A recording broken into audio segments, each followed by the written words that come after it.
శ్రీమాత్రే నమ. జై గురు దత్తాత్రేయ నమ. ఈ వీడియోలో మనం కుంభరాశి వారికి ఫిబ్రవరి 1వ తారీఖు నుంచి 15 మధ్యలో జరగబోయే వారఫలాలు పరిశీలించినప్పుడు కుంభరాశి వారికి 12వ స్థానంలో 4 గ్రహాలు ఏర్పడడం జరిగింది. 2వ స్థానంలో శని భగవానుడు, ఇంకా వీళ్ళు ఏలినాడు శని ప్రభావంలో ఉన్నారు. ఇప్పుడు విచిత్రంగా ఏమైందంటే కుంభరాశి 2 పాపగ్రహాల మధ్య పడడం జరిగింది. శని కుజుల మధ్య అనుకోవచ్చు. ఈ విధంగా ఈ కుంభరాశి వారికి ఈ పాపకర్తార యోగం, ఒక బంధన యోగం ఏర్పడింది. అంటే ఏదైనా కొన్ని అటాచ్మెంట్స్, కొన్ని బంధాలు జాతకుడికి ఇబ్బంది పెడుతుంటాయి. అలాగే ఆరోగ్యపరంగా కూడా అంటే వాళ్ళ యొక్క ఏజ్ని బట్టి కొన్ని అనుకోని వ్యాధులు రావడం కానీ, దీర్ఘకాలికంగా ఉన్నటువంటి గుప్త వ్యాధులు లాంటివి బయటపడటం కానీ జరుగుతూ ఉంటాయి. అయితే జాతకుడు కొన్ని రోజుల పాటు ఏదైనా వేరే ప్రాంతానికి మారడం కానీ, ఇతరుల యొక్క ఇంట్లో గెస్ట్గానో అతిథిగానో అంటే ఇతరుల మీద ఆధారపడటం కానీ జరిగే అవకాశం ఉంటుంది. అయితే రాశి అందున్నటువంటి రాహు జాతకుడు ఒక మొండి ధైర్యంతో పోరాడుతూ ఉంటాడు. దానికి ఎంత అప్పున్నా, ఎంత బాధ్యత ఉన్నా అసలు ఏమీ లెక్కలేనట్టు, ఏమీ భయం లేనట్టు వ్యవహరిస్తుంటాడు. అలాగే ఆరోగ్యపరంగా గుప్తంగా ఎన్ని అనారోగ్య సమస్యలు ఉన్నా జాతకుడు అవన్నీ బయటికి చెప్పుకోకుండా ధైర్యంగానే ఉంటాడు. నాకేం కాలేదు, నేను చాలా బాగున్నాను అంటాడు. ఈ విధంగా జాతకుడు ఒక మొండి ధైర్యంతో పోరాడడం జరుగుతూ ఉంటుంది. బట్ ఇది ప్రస్తుతం రాశి ఉన్నటువంటి రాహు ఈ విధంగా జాతకుడికి ఒక తృప్తి లేని జీవితాన్ని ఇవ్వడం జరుగుతూ ఉంటుంది. ఎంత ధనం సంపాదించినా, ఎంత ఆస్తి వచ్చినా ఇంకా రాలేదు, ఇంకా మనం సరిగ్గా సాధించలేదనే ఇబ్బందితో పడుతుంటాడు. అంటే గతంలో ఇతను చాలా మందికి ఉపయోగపడి చాలా జీవితాలు నిలబెట్టి ఉన్నదంతా పోగొట్టుకొని ఇబ్బంది పడుతూ ఉంటాడు. అయితే ఈ పోగొట్టుకున్నదంతా మళ్ళీ సంపాదించాలనే ప్రయత్నంలో మరి జాతకుడు ఇబ్బంది పడడం కూడా జరుగుతుంటుంది. ఒకనొక టైంలో గ్రహాల ప్రభావం ఉన్నప్పుడు ఒకనొక టైంలో పోగొట్టుకుంటుంటాడు, ఒకనొక టైంలో సంపాదించుకుంటాడు. ఇప్పుడు సంపాదించే ఆలోచనలో ఉన్నాడు. అయితే ఇప్పటికి బాధ్యతలు పెరగడం, రెస్పాన్సిబిలిటీస్ పెరగడం, ఇవన్నీ కూడా జాతకుడికి సరైనటువంటి తృప్తిని ఇవ్వడం లేదు. అయితే ఇప్పుడు 12వ స్థానంలో వచ్చిన గ్రహాలు ప్రధానంగా కుజుడు, తృతీయ దశమాధిపతిగా 1000 స్థానంలో ఉండడం వలన వ్యాపారం శుభ్రంగా జీరోకి రావడం జరుగుతుంది. ఇంకా పెట్టుబడి పెడితే మనకి ఇంకా బాగుంటుంది అన్న ఆలోచనతో ధనం కోసం అన్వేషిస్తూ ఉంటాడు. అయితే జాతకుడిని ఎవరు నమ్మరు, కానీ అవకాశం మాత్రం ఉంటుంది. అది కళ్ళ ముందే సమయానికి ధనం లేక అవకాశం పోగొట్టుకోవడం జరుగుతూ ఉంటుంది. అలాగే కొంత సెల్ఫ్ మిస్టేక్స్ వల్ల, ఇతరులను నమ్మడం వల్ల, దగ్గర బంధువుల వల్ల నష్టపోవడం జరుగుతూ ఉంటుంది. ఈ కారణం వల్ల కొంత స్థిరాస్తి కూడా పోవడం జరుగుతూ ఉంటుంది. రవి 12వ స్థానంలో ఉండడం వల్ల రుణదాతల నుంచి ఒత్తిడి పెరుగుతూ ఉంటుంది. ప్రభుత్వానికి చెల్లించవలసినటువంటి ట్యాక్సులు వగైరా చెల్లించవలసి ఉంటుంది. ఈ పక్కన పెడితే కుటుంబంలో ఎవరికి తండ్రి గారికో పిల్లలకో ఇబ్బంది అవ్వడం వల్ల, హెల్త్ ప్రాబ్లమ్స్ వల్ల వారి కొరకు సమయాన్ని ధనాన్ని వెచ్చించవలసి ఉంటుంది. హాస్పిటల్ చుట్టూ తిరగవలసి ఉంటుంది. ఈ విధంగా మరి ఉంటే ఈ శుక్రుడు ఈ ఫిబ్రవరి 5వ తారీఖున రాశిలో ప్రవేశిస్తాడు. శుక్రుడు రాహు కలియడం వల్ల జీవితంలో కొన్ని విపరీతమైన కోరికలు స్టార్ట్ అవుతాయి అన్నమాట. ఏదో జీవితాన్ని గొప్పగా అనుభవించాలని, లగ్జరీగా సాధించాలని, గతంలో దూరమైనటువంటి వాళ్ళని తిరిగి కలుసుకొని మళ్ళీ వాళ్ళని జీవితంలోకి ఆహ్వానించి తిరిగి కొత్త జీవితం ప్రారంభించాలనే కొత్త వింత వింత కోరికలు జాతకుడికి కలుగుతూ ఉంటాయి. ఈ కారణం వలన ఇతరులని ఆకర్షించే ప్రయత్నంలో లేనిది ఉన్నట్టు తనకి ఏదో ఎమ్మెల్యే సీట్ రాబోతుంది, మినిస్టర్ అవ్వబోతున్నాను అని ప్రచారం చేసుకొని ఈ విధంగా తను తాను ఎలివేట్ చేసుకునే ప్రయత్నం కూడా జరుగుతూ ఉంటుంది.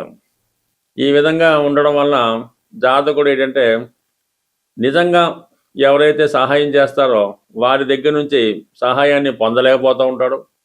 ఇతని యొక్క స్థితిని చూసి, ఇతని డాబును చూసి ఎవరన్నా సహాయం అడిగితే వాళ్ళకి చేయలేకపోతుంటాడు. ఈ విధంగా జాతకుడు కొంత అనిశ్చిత స్థితిలో, గందరగోళంలో రావడం జరుగుతుంది. కాబట్టి ఎప్పటికైనా జాతకుడు తన యథార్థమైనటువంటి లైఫ్లోకి ప్రవేశిస్తే, అంటే ఈ డ్రీమ్స్ తను తాను ఎక్కువగా ఊహించుకోవడం, ఇతరులు ఎవరో సహకరిస్తారు, వెనకాల మాకు వీలున్నారు అన్నటువంటి విషయాలన్నీ పక్కన పెట్టి మిమ్మల్ని మీరు ఏ విధంగా ఉంటే ఆ విధంగానే ప్రజెంట్ చేసుకోవడం వల్ల కనీసం కొంత ప్రోగ్రెస్ అన్న వస్తుంది.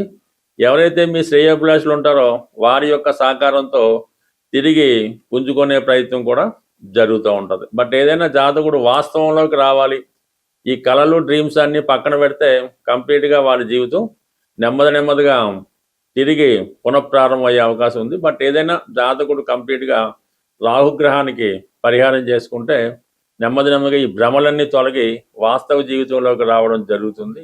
సాధారణంగా ఈ జ్యోతిష్యాన్ని, జాతకాల్ని నమ్ముతున్న వాళ్ళు గ్రహాల్ని మీకు అనుకూలంగా మార్చుకోవాలనుకున్నప్పుడు ప్రతి నెల కొన్ని ముఖ్యమైనటువంటి దినాలు వస్తూ ఉంటాయి.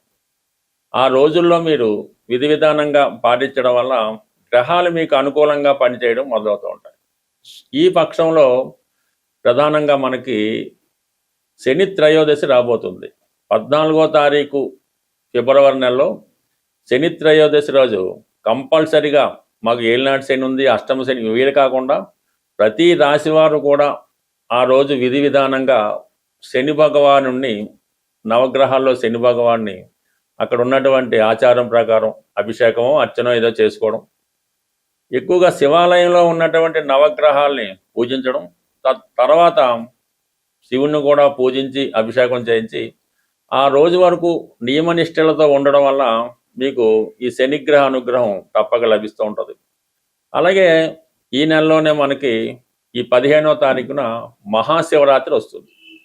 ఆ శివరాత్రి రోజు కూడా మీరు కంప్లీట్గా మీ ఆచార ప్రకారం, మీ గ్రామ ఆచార ప్రకారం జాగరణ అది ఉండి ఆ రోజు శివుణ్ణి దర్శించుకోవడం వల్ల, అంటే ఒక మహాశివరాత్రి రోజు మీరు శివుణ్ణి దర్శించుకుంటే మొత్తం సంవత్సరం అంతా ప్రతిరోజు శివుణ్ణి దర్శించుకుంటే ఎంత ఫలితం వస్తుందో ఒక్క మహాశివరాత్రి రోజు శివుని దర్శించుకుంటే అంత ఫలితం దక్కడం జరుగుతుంది. కాబట్టి కంప్లీట్గా ప్రతి ఒక్కరూ వయసుతో నిమిత్తం లేకుండా ఏదో ఒక దేవాలయంలో, కేవలం పంచారామాలు పెద్ద పెద్ద క్షేత్రాలే కాకుండా సాధారణంగా చిన్న టెంపుల్లో అయినా శివగ్రహం, శివుడి యొక్క ఉంటే అక్కడ శివలింగానికి అర్చన చేసి మీరు దర్శనం చేసుకోవడం వల్ల ఆ ముక్తి లభించే అవకాశం ఉంది. చాలా అభివృద్ధి కూడా కలుగుతూ ఉంటుంది.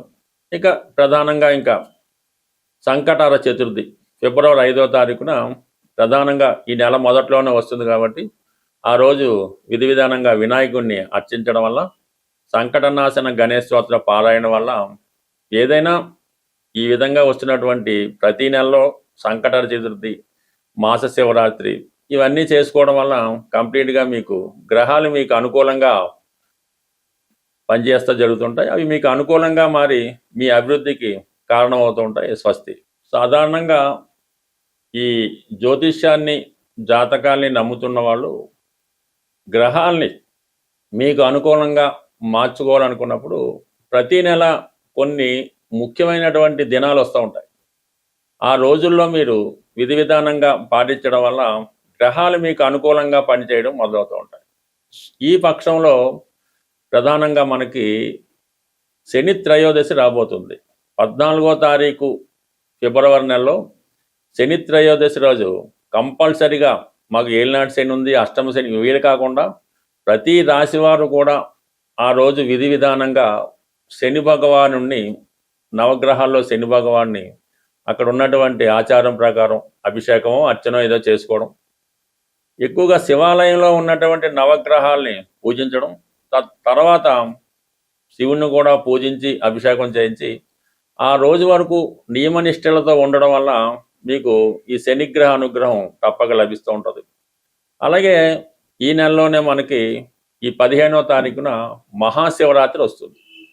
ఆ శివరాత్రి రోజు కూడా మీరు కంప్లీట్గా మీ ఆచార ప్రకారం, మీ గ్రామ ఆచార ప్రకారం జాగరణ అది ఉండి ఆ రోజు శివుణ్ణి దర్శించుకోవడం వల్ల, అంటే ఒక మహాశివరాత్రి రోజు మీరు శివుణ్ణి దర్శించుకుంటే మొత్తం సంవత్సరం అంతా ప్రతిరోజు శివుణ్ణి దర్శించుకుంటే ఎంత ఫలితం వస్తుందో ఒక్క మహాశివరాత్రి రోజు శివుని దర్శించుకుంటే అంత ఫలితం దక్కడం జరుగుతుంది. కాబట్టి కంప్లీట్గా ప్రతి ఒక్కరూ వయసుతో నిమిత్తం లేకుండా ఏదో ఒక దేవాలయంలో కేవలం పంచారామాలు పెద్ద పెద్ద క్షేత్రాలే కాకుండా సాధారణంగా చిన్న టెంపుల్లో అయినా శివగ్రహం శివుడి యొక్క ఉంటే అక్కడ శివలింగానికి అర్చన చేసి మీరు దర్శనం చేసుకోవడం వల్ల ఆ ముక్తి లభించే అవకాశం ఉంది. చాలా అభివృద్ధి కూడా కలుగుతూ ఉంటుంది.